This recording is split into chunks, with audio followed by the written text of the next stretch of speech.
Hello there and welcome to the StarLadder I-League Invitational. My name is NomadCasts and I am very excited to bring you this NA action between VGJ.Storm and Immortals. Are you ready for this one? We are well into this draft already.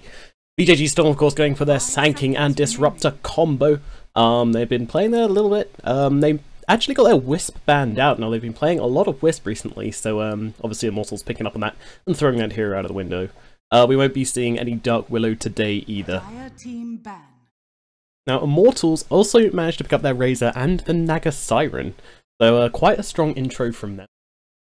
Very aggressive, I would say, picking up the Razor nice and early, but he's a pretty core pick, so it's okay to pick him up early, give that one away. Doesn't give away too much about your draft. 10 seconds remaining. But yeah, in terms of dedicated bans, we of course have that Wisp coming out. Also, I feel like the Gyrocopter may be a little bit of a maybe just more of a preference for VGJ. We'll see. Cousins. Ooh, Lifestealer. Sorry, Elder Titan banned out by Immortals. So don't want that Sanking Elder Titan combo in the offlane. We've seen that quite a lot recently, and that is pretty brutal. I mean, Sanking's got fantastic catch, and then if you combo that with an Astral Spirit on your head, and those two can do some real damage together. Also works well with the Disruptor, so I do like that quite a lot. Important to note also, with the ridiculous range of all of Elder Titan's spells, he is a really good counter to Naga Siren. Like, if she's singing and you can just like send your Astral in from the sidelines, because of course it doesn't get slept, and then land a big stomp, that can be really useful for your team. Splitter, of course, crazy range, so plenty of ways those two kind of play against each other, and I think the Elder Titan, very sensible ban. AA banned out by VGJ.Storm. 5 seconds remaining. That does surprise me a little bit. I guess it works pretty well with the Naga Siren. You can get that cold feet off. Razor as well. You don't want to get chased down. I don't really see it working too well with the Razor, I guess. You kind of want the setup there. But the Chilling Touch is also really strong with the Naga Siren, because Naga Siren's got that crazy armor early on. If you put together like Chilling Touch with that, like, I mean, Naga Siren's going to be hitting really hard. She's got loads of armor, she's got health reach. That's just crazy. Basically turn your Naga into a carry at level 1, so yeah, maybe that's a good idea. It's going to be a nice game though. Like, nobody's using standards. We got the full teams here. VJ, YS is UR, by the way, in case you haven't noticed that. He just goes, not sure if he's going by YS officially now. I don't know. Probably going to call him UR for now. See how other people go further down the line with UR. But there we go. Death Prophet comes out from VGJ.Storm, and I have to say, I am really liking their opening in this draft. It's showing a lot of cohesion, a really big team fighting. They've got the push in there from the Death Prophet. I mean, quite frankly, I love a Death Prophet every time I see her. I'm a big Death Prophet. I'm into her. I really am into her. She offers you so much, you know. You've got the Crypt Swarm, the magic damage, the harass. But you can't build BKB versus her because she's got Exorcism as well. So, you know, you got the dual sources of damage. She offers a great roast. She offers a great pushing. She basically, like, VGJ.Storm have a great draft already. They can do whatever they want now. Maybe a little bit of an over-exaggeration there, but you get what I mean. Immortals going with more kind of the setup there with the Naga Siren. I think she's going to be quite important in this game. Pretty sure she's going to be played as a 4. Can't really see her being that 5-position Naga. Sorry, that 1-position Naga in this game. Possibly, but I highly doubt it. She's rarely played as a 1, unless you're OG.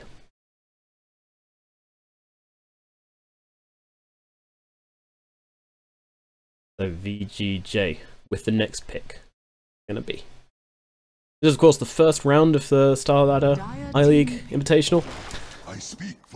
Winner of this one, they got to go on to face the winner of Blue Pikachu versus Complexity. So you know, could be Blue Pikachu. Probably going to be Complexity. I mean, they're for sure like the massive favourites. They've been doing very well, especially in these qualifiers recently. So the money is definitely on Complexity, but we'll see. There could be an upset. There could be an upset. 5 seconds remaining. So, Nature's Prophet picked up by VGJ.Storm, and that's what I mean, right? When you get the Death Prophet, you can basically, you have a free... Well, I mean, when you've got the lineup which VGJ.Storm have, yeah, they're a little bit light on the stuns, but you can certainly pick up something like a Nature's Prophet, and now you add that extra edge to your draft. It's something else for Immortals to think about, and this isn't even your last pick yet. I don't think that any of these heroes specifically... Yeah, counter the Nature's Prophet. I mean, the Witch Doctor can actually be annoying if you send him back just to stun up those treants, but generally he's going to be pretty good here at split pushing. But I think it's more the global rotations they want the Nature's Prophet for. Sand King and Disruptor want to be very, very aggressive in the laning phase. If this is a 4 Sand King, actually, I'm not even sure. Ooh. Okay, well, there's a response to the Nature's Prophet pick. You pick Nature's Prophet, we're going to pick Batrider. That guy does pretty well, the big flamey Batman. I'm probably going to be starting a petition soon to be changing Batrider's name because depending on what stat you have, he rarely rides a bat anymore. He's pretty much left the bat in the dumps. He's more just a miscellaneous animal rider. Take that how you will. So, final ban out from VGJ.Storm. What are these teams looking for in their fights? I mean, what I'm seeing from VGJ.Storm is some fantastic Roshan potential in the Death Prophet and the Nature's Prophet, some fantastic pushing potential. Team fight is also looking pretty good. Late game, maybe, then they're not looking for that extreme sort of... But then again, they've got Nature's Prophet, maybe they are looking for the extreme late game. I'm not really too sure. They have a lot of options. This last pick is really going to tie together the VGJ draft. Now, Immortals... they've got the pickup in the Batrider and the Naga Siren. They've got that song to set things up, and obviously with the Razor static link, throw out a song on top of it. That doesn't cancel that link. That's going to just steal someone's damage all the way down if you can land that combo. Obviously you can't use it whilst they're slept. That would be imbalanced. But they've got great setup for their team fights. And... ooh! I didn't see that one coming. I know Immortals have played it a couple times, but let me just have a look. It's not in the most played full time, but they definitely do play this hero from time to time. Where is she? Oh yeah, they've played her 4 times in the past 3 months. So yeah, it's definitely not an unusual pick for them, but still, it's exciting, isn't it? I am ready. So VGJ.Storm. That's got to throw a bit of curveball. I mean, we should probably talk about how it actually works the pick rather than just being excited about the hero. You obviously have the Disruptor to jump on and basically tear apart if possible. Nature's Prophet and even Death Prophet doesn't really do that fantastically versus Phantom Assassin, to be honest. I mean, Phantom Assassin, she can take a lot of damage from those ghosts. That is the one thing I've got my eye on this game, is those ghosts could be a real problem for this PA. She can't evade them. Ghosts, I don't know, probably because they're part of some spectral realm which, with the blah blah blah lore, they can't miss. Is what I was trying to get at. They cannot miss you, so obviously Phantom Assassin's Blur, completely useless, and then Crypton, of course, magic damage, so she usually gets a decent timing on the BKB, but that's not going to help too much versus the Death Prophet, so that is one thing I worry about. But other than that, she's got a pretty nice game ahead of her, I feel. Especially with the Batrider. I mean, let's see, VGJ, what are you pulling out? Oh, they're pulling out the Weaver, alrighty. So, we've got the big hitters coming in, and yeah, this is certainly an unexpected twist to this draft. It was all going pretty normally until we pull out a Phantom Assassin, and you are going to be on his Weaver, so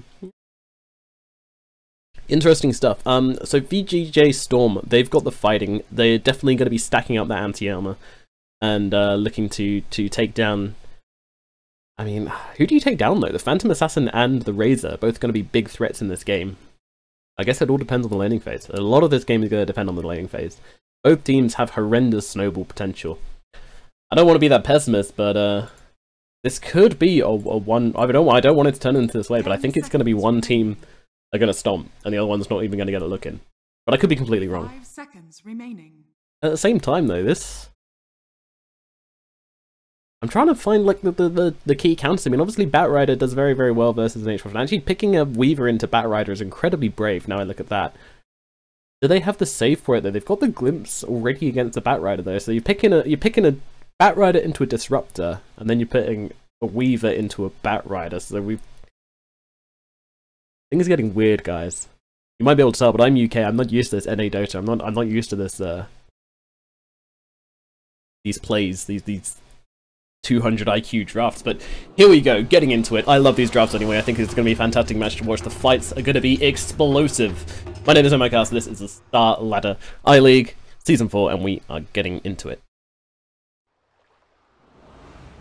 Who's going to come out on top? Is it going to... I mean, Either way, we're going to get to watch a Weaver completely smashing people, or we're going to get to watch a Phantom Assassin completely smashing people. Who's going to smash who? I don't know. That's why we're watching, and I don't think it's that clear cut from the draft. If I had to choose a favourite, I may well go for Immortals. I think Roshan is going to be huge this game, actually. Roshan is going to be absolutely huge. And if we're talking about that, VGJ.Storm definitely have the advantage. They've got the Prophet, they've got the bugs for the anti-armor, and they've also got the both the Prophets. Oh god, I can't say Prophet this game. This is going to be tricky for me. I have to say which Prophet it is. We've got Nature's Prophet and we've got Death Prophet. I didn't sign up for this, man. This is too much. Anyway, MP, just getting plucked in the trees here. There's a little treant doing his harass. We will...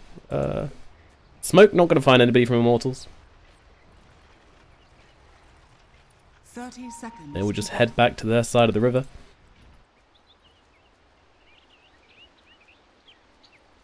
Doesn't look like we're going to get any excitement on the runes. Smoke did miss. That's how much is Smoke now? They're not 100 anymore. They're 50, aren't they? Let me just check. 80 gold. Yeah, knew it. Nailed it. But only 80 gold down the drain, but still. Just looking to get a freebie there to catch someone whoever was going for this ward. They also managed to get this really deep ward down here, so that maybe I'll get them a courier or something later on. But look like things are going to be pretty even in terms of runes. Making forwards from VGJ here. Just looking to pull the creep wave, I guess. It's going to be now. They've managed to get the Batrider versus the Nature's Prophet, which is quite nice of them. I love the way they've swapped this up. So they've bought the Phantom Assassin bottom to lane it up against the Weaver. That is a very good matchup for the Phantom Assassin. The Weaver is not fantastic at dodging those daggers. Just the consistent damage.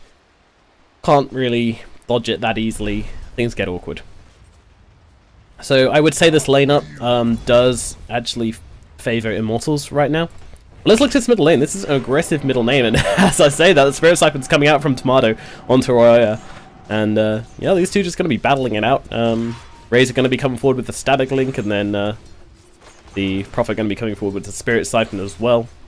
It's going to be back and forth, and I'm pretty sure we're going to see some blood spill at this lane at some point once someone gets caught out of position. Meanwhile, up at top, MSS does fall a little bit lower than perhaps he wanted, but the Burrow Strike coming through. There has been a TP up already from Dubu, so that cast is going to help out with Velo. And just scare back Snaking and MSS, but they've already done a fair amount of damage to the Batrider, forcing a salve out of him at the very least. But yeah, we just see these stacks going up, and he's happy to raise the stacks on the treants and then just kind of blast them down. That is not an issue. So, at bottom lane, we'll see how this one goes. Right now, the Weaver's doing a little bit better than the PA, but still very early days. Yeah, should have been forced right the way back, just that stifling dagger. As time goes on, though. And also, I don't know, they've got the magical harass of the Disruptor, which obviously PA can't evolve. But if she gets evade, but if she gets a blow at early levels, then again, the Weaver's damage is going to be less and less. So, I don't know, Sakuchi's pretty good against her. All of these lanes are going to be pretty exciting. And actually, top's going quite well. Since they put the Sanking here, the Batrider's finding it kind of difficult to get a look in. Only 2 last hits. So we have the Burrow Strike coming out. And Stone just going to fly through the creeps, just trying to get some last hits as Dubu and MSS fight it up for creeps. Now the Burrow Strike going onto the Witch Doctor. They've got the Treants. It's a lot of damage. The heal from Dubu isn't doing that much so far. Snaking, does he have that Burrow Strike? He'll have it in 4 seconds, but doesn't want to die versus Velo. With these sticky napalm stacks, they do get out quite sensibly, I would say. Being smart, being restrained, not going for the 2-minute dives against the Batrider just yet. Well, let's have a trip down to the bottom lane as things are looking a little bit less angry, a little less aggressive here. Dagger's flying onto SVG, but he's not really too bothered. I mean, he's a disruptor. He'll take those every day. It's certainly going to be oh no, top lane, they do go down. They've managed to catch the Witch Doctor, and both of them just TPing out, and Velo, what can you do? He's just like, oh, okay. I had 2 heroes which were very low right in front of me, and all of a sudden, well, not very low, but I had the fire going, I had the stacks building up, and they just both just get out of there. Not interested. And that's your first blood. Very quick first blood indeed. I am sorry for missing that one, but I mean, when you got a Sanking in the deck, they always just like Burrow Strike and they just blow up. Not my fault. Not my fault. Either way. So, middle lane, let's talk about this. We have the Death Prophet, who's sitting on 15 CS, and the Razor, who's sitting on 20 right now, so it does seem to be Royo is having a little bit better of a time here, and that is to be expected, really. Especially early on, when he can just steal that damage with a static link, and then he doesn't really care if he's getting life drain, because he's doing just as much damage back, so... And probably more so, and over time. And then it also gives him the last standing advantage, so they kind of come off even in the trade, and then Royo can hit creeps easier, so it's not really a trade Tomato really wants. And that's a boot and a bottle coming out to him. Running for is just, yeah, there you go, 42 damage. Easy. No problems. Good luck last hitting. Cheeky ward from MSS of all people throwing that one up, as we'll come up to Royo here and just kind of take that rune away from him.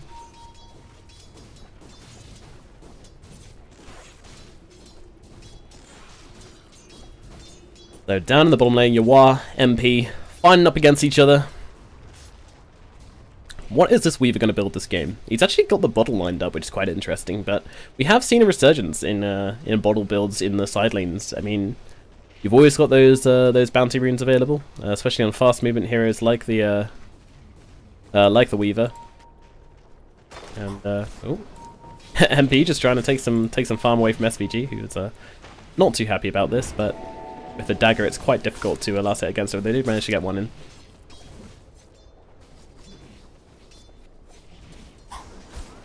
MP's struggling a bit here, has to be said. Can't quite find the last hits with the daggers. There we go, got that one at least. Great job. Oh, up at top we have a go onto the Witch Doctor again, and this guy's just too squishy to survive in this lane. He just melts, and Velo, he's going on the hunt. He wants revenge for his voodoo friend, but he can't really find it here, and that's so much damage coming out. Burrow Strike, a couple more right clicks, and he does go down. We also have a death in the bottom lane, and they're chasing down Febby. With that, oh, the TP in from MSS, so there's quite a lot of damage coming out from Febby, but not nearly enough to contest and keep him alive there, as UR picks himself up a kill onto that Nega Siren. Now in the mid lane, we have a Disruptor TPing in. Don't think this is going to be a go on Royo. That's a really difficult kill.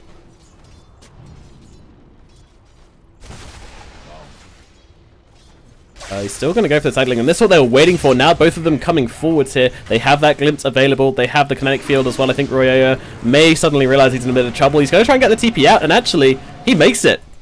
He's fine. So, just waiting for that glimpse. Very patient there. And Royo does make it out. But is there any way they could have done that differently? I mean, that is their only cancel. And actually, looking at the entire team, if the Sand King and the Disruptor have used both of their cancels, then there's nothing. Though, got the silence, I guess.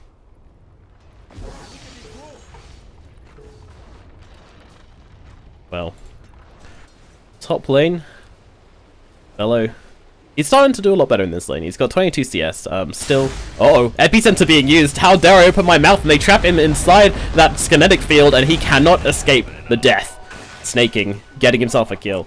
Actually, MSS picks that one up, but it was all snaking with that Epicenter. Fantastic use of that ultimate straight off the bat. Not wasting any time in making full use of that level 6, and quite profitable it was. Now, oh, MP jumping onto the Weaver down at bottom, and Weaver, he's rooted up, so he will pop the wand. He will have the Sakuchi now, and actually MP could be in trouble. Let's see who wins in this fight. There is no crits available from MP, so no surprise coming through as Yuwa does fire off, but nope, doesn't quite manage it. That blur. Managing to dodge one of those, I think, and the dagger harass coming straight back to him. Doobie TP's in as well, just to make sure no surprises for the Queen of Pain. Dire's structures are fortified. Yeah, you are just gonna sneak his way out of this one. So, oh, middle lane. Dire's top tower is under attack. Now, looking at the CS, okay, so it does tell a pretty telling story, right? We have Royo who's doing slightly better than Tomato in the middle lane. With that TP away, that was actually pretty huge as well, so I didn't get the haste rune. That kind of sucks. Oh, top. Snaking getting kind of low. Velo is okay. There's 3 heroes here, and they will not be able to find that glimpse. Not in a million years. Anyway, CS, very telling story. I mean, you got the Sand King coming first. Still just farming here, you know, he's just going for it. This Prophet is actually not the carry in this lane, which probably should have picked up on earlier. I did notice it before, but so much action. Yeah, so Sand King is the one taking the farm. Prophet is just taking the leftovers. They want this Blink Dagger. They really value it, and I can completely understand why. I mean, cancelling Blinks, cancelling TP, sorry, is going to be super important. Oh, well, I just playing aggressively onto MP here, but of course with that value point in Blur, it does come in very useful for avoiding those Geminate attacks. And they will take the first tower of the game down at bottom lane. Ooh, mid. Looks like it's a go as we have the stun, and another epicenter coming through. Royoya is getting very low. Meanwhile, Tomato, he's actually the first to drop that static link damage. Is doing huge amounts, and Snaking doesn't want to die as well, but they do take down the very hard-hitting Razor. Now, Velo, can they get him with a glimpse? Yes, they can. Bring him up onto the high ground just as fire runs out. This is a dead bat.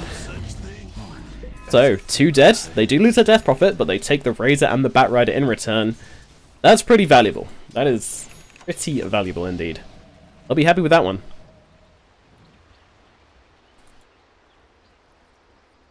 And VGJ.Storm, off to a very, very strong start this game, has to be said. They've done very well out of their lanes, in fact, with their... Still surprised at their Sand King. I mean, we'll throw it over to Network, because there have been a fair few kills going around. Oh. Off, are they gonna... No, okay. And MSS just throwing out that dollar baller taunt. And, I mean, it's interesting to compare Velo's Blink Dagger. Keeping in mind, he was a safe laner. And also Snaking's Blink Dagger. I mean, he's got it, right? it's a pretty sad story for Velo. He's had a tough time, and yeah, Sand King leading the net worth charts, just taking last hits, taking kills as well. He's setting himself on 3-0 here, so yeah, things going quite nicely. Tomato's been playing quite patient in this middle lane. He hasn't been quite as aggressive as his teammates, just kind of waiting for the rotations to come into him, and farming up and trying to keep Royoya from getting a fantastic start to the game. He has done. Is that a power treads on Razor? Okay. Valuing the attack speed, I guess, and the ability to tread switch. I kind of like it. You know, Razor's one of these heroes which values very highly from all 3 attributes. So yeah, for that reason, power treads it's nice, and of course attack speed when you've got that static link damage, very, very helpful. So, middle lane, they're actually going onto the Razor once again. They pop 2 ultimates from that, 3 ultimates from that if you count the Nature's Prophet, and he still gets away. He just needs to TP himself out there. I guess they thought they would have enough damage with the Exorcism and that static storm, but apparently that was not the case. Radiant's top tower is under attack. Wowzers. Well, they do take a tower for all their efforts. Going for... He's got the null talismans, but he's not going for the Veil. Interesting. Up at top, we have another epicenter, and Velo actually trying to TP out of this right in front of him, the absolute madman. I mean, there's a... Well, I guess he didn't realize that there was a double damage weaver. Oh, that is a glimpse and a half. Febby, you're in trouble, my friend. The little fishy fiend will not be able to escape from this one. She will do a pretty good job in dishing out a bit of damage and delaying her death, considering she's surrounded by 3 heroes, but that's just that sweet, sweet armor. Jesus, 5k gold lead at the 12-minute mark. I was expecting this to be a pretty even game, but VGJ are really showing their dominance early on here.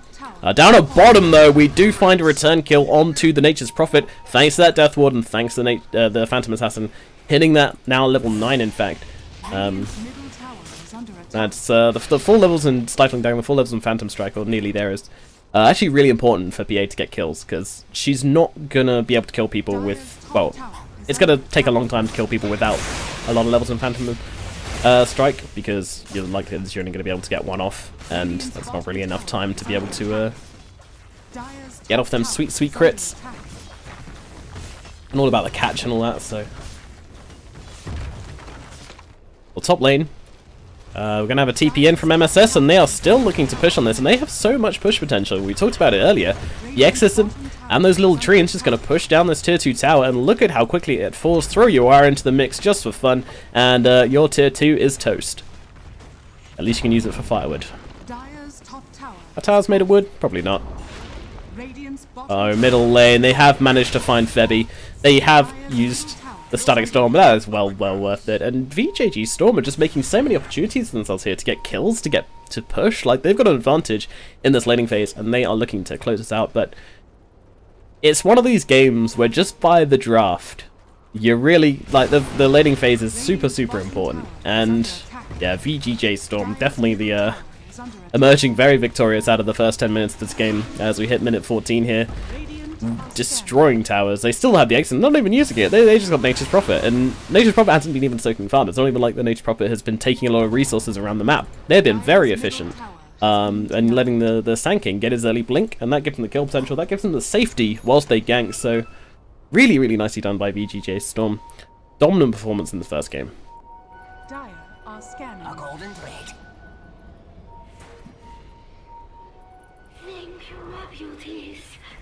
Oh, snaking. He's going to make the jump onto the Phantom Assassin here. MP could struggle to get out of this one. Actually tries to go onto SVG here. Just wants to get a kill before she dies. She knows she's had it, but she doesn't quite get any more hits off on the Disruptor. So no kill for her. She does go down. It's one of those situations where if she had killed the Disruptor, then I would have been like, oh, that's actually pretty value. Well done. But unfortunately, they did manage to keep her away just long enough there. And that is a... I think he's okay here. Oh, he's going for it. He's going for Dubu here. Oh, he installed the courier, perhaps. Dubu will just TPing himself away from that one. We haven't seen a whole lot of usage of song. I mean, Febby has only just hit level 6. They've done a fantastic job of shutting her down. And just as I say, oh, she can't sing. The fat lady, she cannot sing, and she will drop. That is sad. She tried to sing at first to get herself out of there, and then she got low enough, and she had that Erdhorn. She's like, I'm dead. Don't sing for me. I won't even sing for myself. Very sad. This is a Batrider trying to make a great escape. He knows people are TPing in for him, and he will get onto that cliff very intelligently and get himself away from this horrible global gank squad. So much mobility. I mean, so I'm praising the VGJ draft a lot here. However, it's also to be noted that if the laning phase didn't go really well for them, then I think they would have been in a really bad position with the Nature's Prophet and the Sand King. You know, I expected this to be a 4 Sand King, and it wasn't. It was a farming Sand King, so they've managed to find some insane value out of this Prophet because of the towers they've been taking. Now they've got a Solarcrat. I feel like this is a really tough game for Immortals to win right now. I mean, we'll throw up that net worth, and it is just a slow and steady takeoff for VGJ on the Radiant side. And,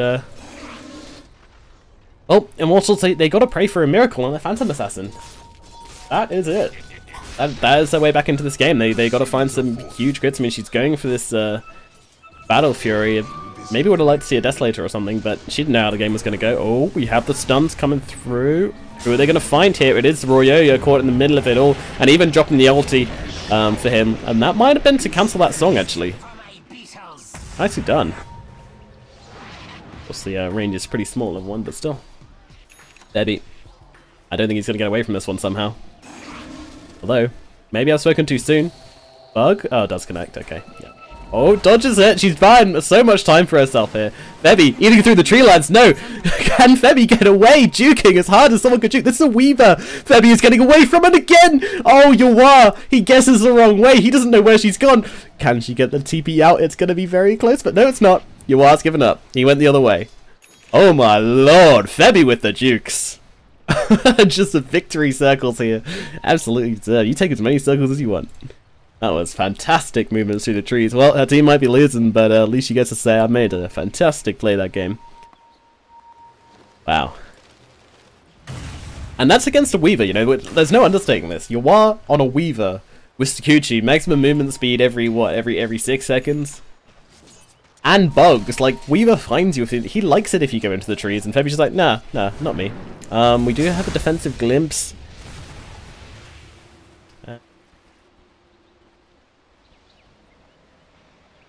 Be safe.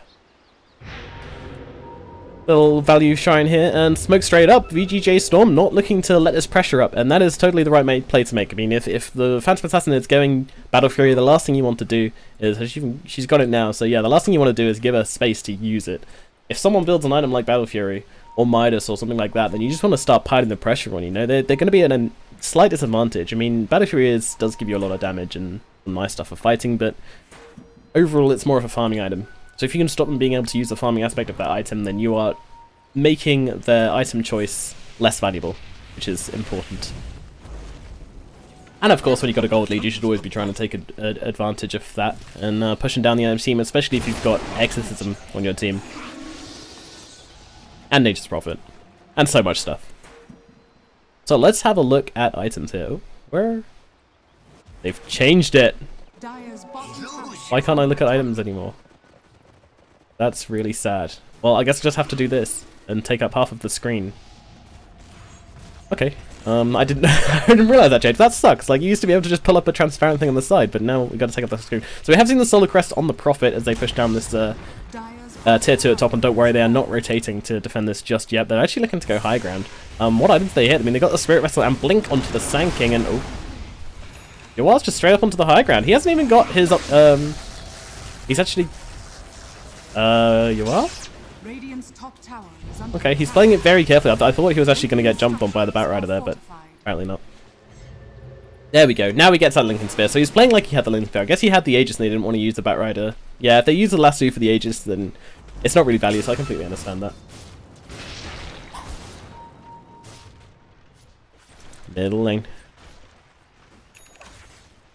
What's the plan here, Immortals? What is the plan? What is their way back into this game? I mean, I've said before, like, this Phantom Assassin getting in some insane kills in a team fight, winning a team fight, making sure your PA survives through the team fight, because I don't think if she doesn't survive, then, I mean, I guess Reza can do a bit, but I don't know, so much of this game is on MP. The pressure is on for Immortals, and they are hiding inside their base. I mean, this is 20 minutes into the game. There's an 11k gold advantage, and VGJ.Storm have full roam of the map. We have seen bigger losses than this one, though, so don't give up hope yet, Immortals fans. There is plenty of room in this game, especially with that Phantom Assassin. You know, she's all about them crits. BKB is going to be the next item for her, but it is going to be a long time, especially if you don't have the space to farm, which Iranian are certainly making sure they can't do that now. MSS, he's actually got himself a 4-star as well, which I really like. Being able to get away from that PA. Very, very helpful. When is our Roshan up? 3 minutes until Roshan spawns. And Yoal's Aegis is still here. Interesting that they're not being more aggressive. I mean, they picked up the Aegis, they picked up the Lincoln Sphere. It looked like they wanted to go for a high ground push in the bottom lane, and then they were just like, nah, we're good. And there's the Aegis running off, so I will imagine that they're going to wait for Roshan. Please don't. I say they probably wait for Roshan, they all head towards the middle lane just to prove me wrong, but are they actually...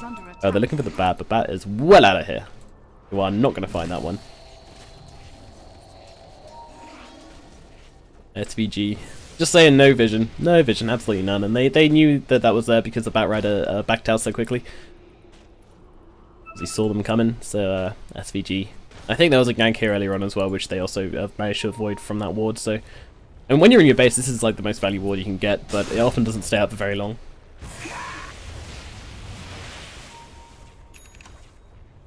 Immortals. I think there are three Koreans on Immortals. You got New Zealand player in... No, I'm not even going to guess. And one American player. So that's your lineup. 3 Kims. Interestingly, there's a little snippet of information. 3 players of Immortals are called Kim. I think it's quite a popular name over there. So yeah, but this isn't where they want to be. This is stuck in their base. It's not where you want to be. You want to be farming. You want to be making some magic work with this song. I mean, I have to say, it's been one of those games where song has just felt completely useless. It's nothing to do with Febby. I mean, versus a Disruptor, it's always hard to get that one off. But just like song saves haven't been there. She can't find a way into the fight. You know, when you got a Weaver and a Sand King with Blink Dagger, you're gonna get killed very, very quickly. There hasn't really been a team fight. How can you song a team fight if there has been no team fight? Fun fact, you can't. Well, Plasma Field comes through, cleaning up some creeps. VGJ. They're looking for what they can, but they're just looking to. Oh, there's a glimpse. Ulti used, but oh, she dodged it, Febby, with the mirror image. Get out of here. That is an ulti wasted from SVG. So now you got 2 things to wait for: the Roshan and that Sunny Storm. I mean, you got a little bit of time with mirror image. I think it's easy in the matter. They have actually caught out the Weaver here, but can they do the damage? They're going to need a couple more crits, and with the Death Ward they do bring down, thanks to that net from Febby. And now the drums are actually looking for more here. They are not done. They want to find our way back into this game, and how much gold was that? 1,100 gold for one little count. Oh man, that is one rich witch doctor. The rich witch. And MP is going to find a bit of space to farm. The rest of Immortals backing it up, looking to push out this bottom lane. And yeah, Immortals, they're going to be very happy with that kill. I think that was VGJ.Storm just getting a little bit too comfortable there. How did they pop the Linkins though? I didn't actually see that. I'm guessing it would have been something along the lines of Dagger. Dagger could pop Linkin Sphere pretty well. Alrighty, well, Immortals, they do find themselves a kill. And actually, it's going to be MP leading the net worth chart somehow, some way. MP has found the farm. He's found... Oh, there's a song. Febby, looking to see who you can find. But MP's just like, nah, I'm good. I think this is actually a retreat from Febby. Uh-oh, that is a Yields on snaking. And, well... Yeah, we're just going to kind of watch Febby die here. Although I said this last time. When he jumped through the trees, but nope, not this time. They did actually find the return kill onto... Oh no, it was another VGJ kill. Okay, never mind. VGJ just responding to their Weaver getting killed earlier on by taking out 2 heroes on Immortals. But 2 supports, not as valuable as a Weaver, and PA is the most farmed hero in the game. With this BKB, she can pose a significant threat in these fights, but it doesn't look like she's going to get a chance to get it up. There's Velo being jumped on, and now the Static Storm being used as well. And VGJ will take out the Batrider. That is a huge kill, but he does buy back. Is that going to be enough to scare away VGJ here? Immortals on the defense. Mardo with that exit and just trying to stay far forward enough to let her ghosts do the work. But I think they will back out now. This Roshan, 1 minute until he's back. But 1 minute on the clock. That is going to be the next objective. That's what they're going to be waiting for. And Immortals, they might not be willing to let that happen. In fact, they've smoked out a base here. I love this play. They wanted to make some value out of this this Velo smoke, and I think this is VGJ actually picking up on that. They run forwards, and yeah, Snaking just ran to the tree lines, get himself out of there.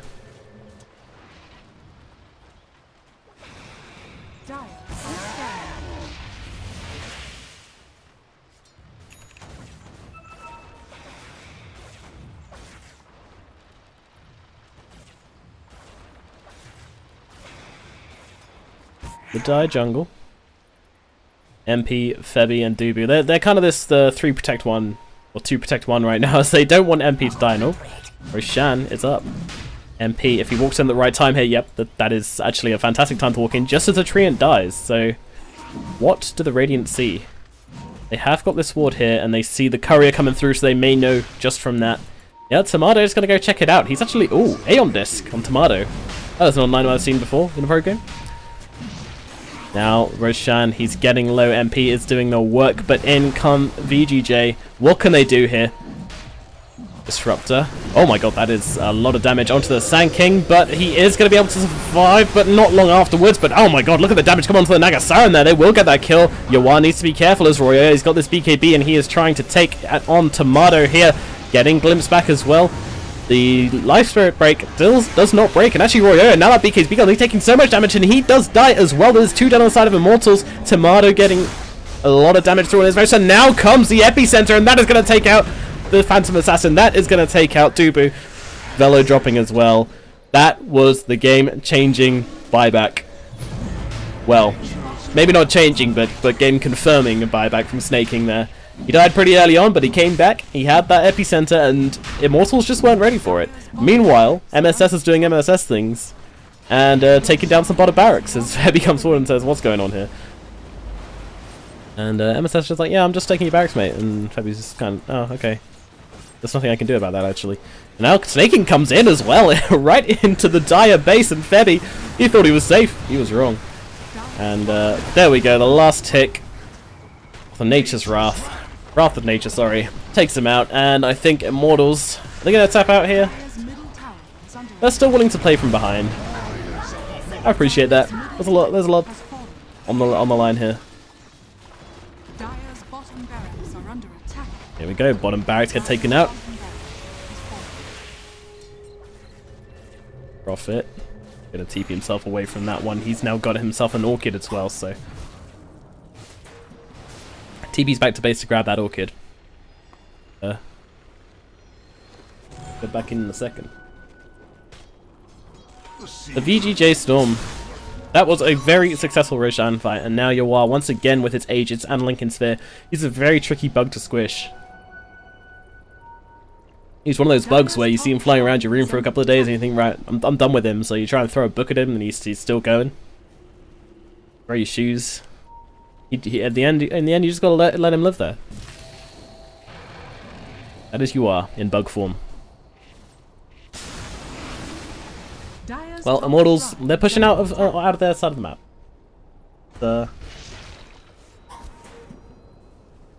Pretty tough game for them to win right now. They still believe, and I appreciate that. They've got the Phantom Assassin, but it's certainly going to be a difficult uphill struggle. There's a 20k gold advantage, and one of those items you certainly see that gold advantage in action. As we have the, I mean, this is I don't know what's really going on with VGJ.Storm's draft. The Prophet has now overtaken the Sand King again. So these guys are basically like, they're buddies. They're offlaner buddies. You all offlane together, or I don't know. I just don't know. But they stuck together, and in the net worth pretty much the whole game. So MSS and Sand King, Snaking, pretty much paying like a dual 3/4 roll. And they got similar items as well. Link Spirit Vessel Yules on the Sand King, and you got the Orchid. Oh, we may actually see a fight breaking out here. Just popping that Lincoln's. They don't want to throw out the Batrider ultimate just for an Aegis though. That is not worth it. So Immortals taking their time, considering when to take this fight.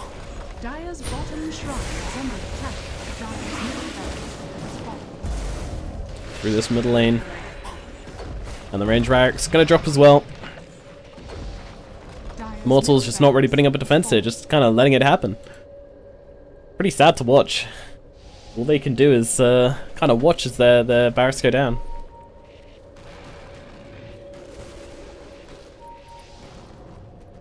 Dire's bottom shrine is under attack. Immortals going for another smoke out of base here. Now this time they didn't buy back on the Batrider, so it's maybe going to be a little less obvious. They're hoping. They're hoping. I mean, if this fight goes wrong, then there's nothing really left. Immortals, they need to get something here, and I mean, this is absolutely the right play. But what can they find? Oh, so Yawar, he's going to drop it. They have that. Oh, he doesn't quite get off the Flaming Lasso. Yawar, he pulls off the time lapse. Good God, that was close. But even then, it would have been an Aegis. Did they really want to kill off an Aegis? Use a smoke, use the Flaming Lasso for an Aegis, and then the rest of VGJ.Storm, they weren't far, and even if they were, they can get there very quickly. They've got the teleportation, and they've got the blink on Snaking, and you know, Death Prophet's really bloody fast, so with that Yules. Man.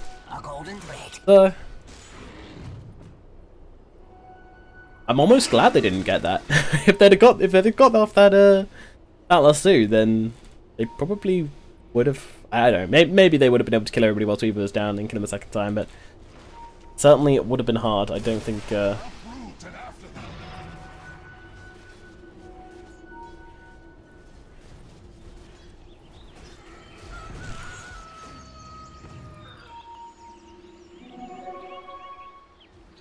Here we go. It's another smoke from VGJ. Looking to take this game into their hands. What can they do? How long has this Aegis got left on it? Oh, once again that Lincoln spot. They've got him rooted up, and there's the Aegis going down. Now, do they see this on the side of Immortals? Oh, Epicenter used. They're trying to catch out MP here. MP, if she goes down, this could be disastrous. She does not have buyback available, but the lasso, it comes out onto the Sand King, and now comes that Exorcism. And they do take down Velo Febby. He's in the middle of it all. The Naga drops as well. There's only 2 heroes left, and something tells me that they won't blast anything along with themselves, though MP is trying his best to find something out of this, but caught inside the Static Storm will pop the BKB, but MP is going to drop, and good game well played is called. Immortals, they put up a good fight, but VGJ.Storm taken game number 1. Well. Not a lie, I thought it was going to be... I didn't realise the game would that be this convincing. I mean, Immortals, no doubt, they got some fantastic players on the team, but I mean, it's just one of those games where as I said before, like, the draft was so similar. The draft was both very, very close. So I think whoever was going to take that game, it was going to be convincing. And VGJ.Storm, I mean, they got the better of Immortals in the laning phase, thanks to that. Mostly thanks to the offlane of Nature's Prophet and Sand I didn't see that one coming. And I think Immortals got confident because they were like, Batrider versus Nature's Prophet, this is a one lane.